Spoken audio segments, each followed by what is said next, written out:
what's up everybody, GameDad here, coming at you guys with a brand new series of collection videos showcasing my current Game Boy collection. Now this is one of my favorite handhelds from when I was a kid, because I didn't really get a lot of video games whenever I was growing up, but this is the one thing that I was able to get. So come with me as we check out all the games that are in this collection for part 1.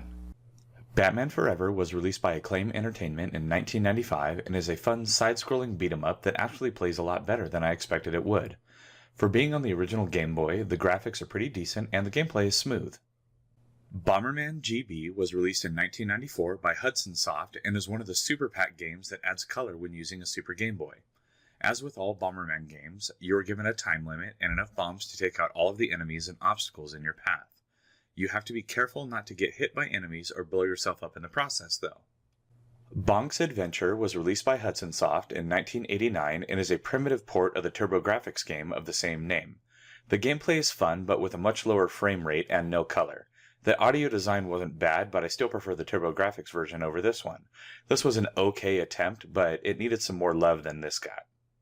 The Bugs Bunny Crazy Castle 2 was released in 1991 by Kemco and is a sequel to the first game. I do like this one more though, as it feels more challenging and more polished than the first game.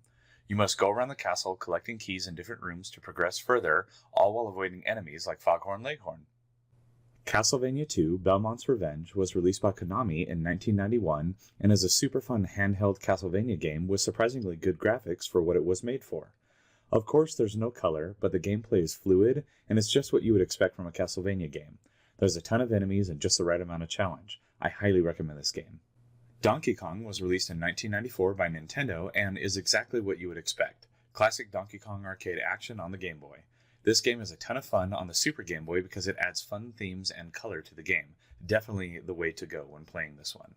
Donkey Kong LAN was released by Rare in 1995 and brings a Donkey Kong Country style game straight to the Game Boy. Even though it doesn't feel like the same adventure, the graphics for the time were absolutely amazing and the game is very fun. I don't know how they were able to port the awesome graphical style to the Game Boy, but they did it very well. Donkey Kong LAN 2 was released in 1996 by Rare and is a continuation of the previous game, this time adding Dixie Kong into the mix. This game is just as fun as the first one with all new mechanics thanks to the new Kong. Dr. Mario was released by Nintendo in 1990 and plays just like it does on the NES, perfectly. Due to the lack of color, they had to get creative with how to display the viruses and pills, but the changes they made still work out great. Overall, the game is just as addicting as it is on the console. Final Fantasy Legend 3 was released in 1991 by Square and is a great mini Final Fantasy game. It doesn't have the substance to it that a traditional Final Fantasy game has, but it still is pretty packed with enemies, weapons, and story. The game has very detailed graphics and plays quite smooth. Gaullet II was released by Atari Games in 1986 and is a solid adventure-style game, but the overall presentation is seriously lacking. But that is understandable considering how early in the Game Boy's lifespan that this game was released. It's hard to make out the various characters and monsters, but the game works with what it was given. The Lion King was released in 1994 by Virgin Interactive and makes a solid attempt at porting over the game from other consoles. The graphics in comparison are primitive, but the gameplay is solid, and it makes for a fun game. I wish this would have received a Super Pack release because it probably would have played great.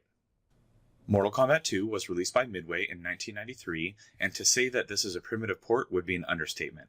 While the characters look good, they essentially have no frames between each action.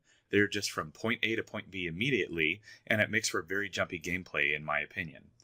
And that just isn't fun to me. I love this game, just not on Game Boy. Motocross Maniacs was released in 1989 by Konami and feels like a souped-up version of Excitebike. With better graphics, new track pieces, and the addition of collectibles, this game is actually a ton of fun. I really enjoyed playing this one, and I bet it was a huge hit whenever it was first released. So there you have it, everybody. That is everything that is in part 1 of my current Game Boy collection. Now, what is your favorite game that you remember from the Game Boy? Or maybe you didn't even have it growing up. Maybe you got it later in life. Let me know down in the comments below. Then while you're there, please also be sure to hit those like and subscribe buttons, as well as that notification bell so you get alerted every time I got a new video coming out. Now, as always, I'm GameDad. I thank you guys for watching, and I'll catch you later.